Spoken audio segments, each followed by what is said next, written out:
స్పర్శతో నన్ను దీవించుము, దేవాని స్పర్శతో నన్ను తాకుము. పితా పుత్ర పవిత్రాత్మ నామమున ఆమేన్. క్రీస్తునందు ప్రియమైన సహోదరి సహోదరులారా, జయ దివ్యవాణి యూట్యూబ్ ఛానల్ వీక్షిస్తున్న మీ అందరికీ ప్రభువు నామమున వందనాలు తెలియజేస్తున్నాను. క్రీస్తునందు ప్రియమైన సహోదరి సహోదరులారా, ఈనాటి సువిశేష పఠనము ధ్యానించుకుందాం. లూకా సువార్త 19వ అధ్యాయము 45వ వచనం నుండి 48వ వచనం వరకు. అప్పుడు యేసు దేవాలయమున ప్రవేశించి అచట విక్రయదారులను వెళ్ళగొట్టుచు, నా ఆలయము ప్రార్థనాలయము అనబడును అని రాయబడి ఉన్నది, కానీ మీరు దానిని దొంగల గుహగా చేస్త్రి అని పలికెను. ఆయన దేవాలయమున ప్రతిదినము ఉపదేశించుచుండెను. అక్కడ ప్రధాన అర్చకులు, ధర్మశాస్త్ర బోధకులు, ప్రజలు, పెద్దలు ఆయనను నాశనం చేయచూచిరి. కానీ ప్రజలందరూ యేసు బోధనల యందు నిమగ్నులై ఉన్నందున వారికి అది సాధ్యపడలేదు. ఇది క్రీస్తు సువిశేషము.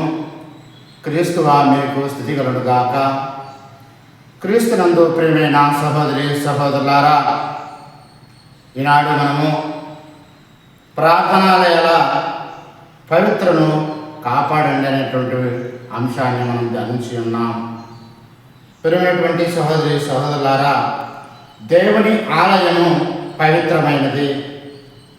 దేవుని యొక్క ఆలయంలో ప్రజలు, సంఘం అంతా కూడా అక్కడ చేరి వారి యొక్క గోడును ప్రభువుకు తెలియజేసుకుంటారు. కాబట్టి ఆ యొక్క పవిత్రమైనటువంటి స్థలాన్ని మనము పవిత్రంగా ఉంచాలి. ఎందుకనగా పరిశుద్ధ దేవదూతలు ప్రతిదినము పవిత్రుడు పవిత్రుడు పవిత్రుడు అని దేవదూతలు ప్రతినిత్యం ప్రభువును స్తుతిస్తున్నారు. అలాంటి ప్రభు యొక్క ఆలయము పవిత్రంగా ఉంచాలి. ఎందుకనగా మనము ఆరాధించేటువంటి ఆరాధన క్రమం అయితేనేమి, మరి సంఘ ప్రార్థనలు అయితేనేమి, ప్రతి ఒక్కడుగా కూడా పవిత్రంగా ఉంచాలి. ఆ ఆలయాన్ని ఏ విధంగా అయితే ఆ ఆలయాన్ని మనము అపవిత్రపరుస్తామో, కేవలము మన యొక్క స్వార్థ ప్రయోజనాల కోసము, స్వలాభం కోసము మనము అక్కడ ఆ స్థలాన్ని అపవిత్రపరిచినట్లయితే ఆ యొక్క ఆలయం ముందు మన యొక్క కుటుంబాలు ఏ విధంగా వర్ధిల్లుతాయా అనేది ఆత్మ పరిశీలన చేసుకోవాలి. మన యొక్క తలంపులు, మన యొక్క కోరికలు, మన ఆలోచనలు, మన యొక్క గ్రామము, మన యొక్క సంఘ ప్రార్థనలు ఫలిస్తాయా అనేది కూడా మనం ఆత్మ పరిశీలన చేసుకోవాలి. చాలామంది కూడా చర్చి దగ్గర ఉన్నట్లయితే ఆ పక్కన ఇంటి వాళ్ళు అక్కడ ఎరువులను కట్టేస్తారు, అపవిత్రపరుస్తారు దేవాలయం ముందు. ఇది సంఘంలో ఉన్నటువంటి సంఘ పెద్దలైతేనేమి ఖండించాలి. అలాంటప్పుడే ఆ యొక్క సంఘంలో ఉన్నటువంటి ఆ ఆలయంలో ఉన్నటువంటి ఆ ప్రాంతాన్ని మనము పవిత్రంగా ఉంచుకోగలము. ప్రతి ఒక్కరికి కూడా ఈ యొక్క బాధ్యత ఉంది. ప్రియమైనటువంటి సహోదరి సహోదరులారా, యెరూషలేము దేవాలయంలో ప్రభు ప్రవేశించి అక్కడ వ్యాపారం చేస్తున్నటువంటి వాళ్ళను కూడా వెళ్ళగొడుతున్నాడు.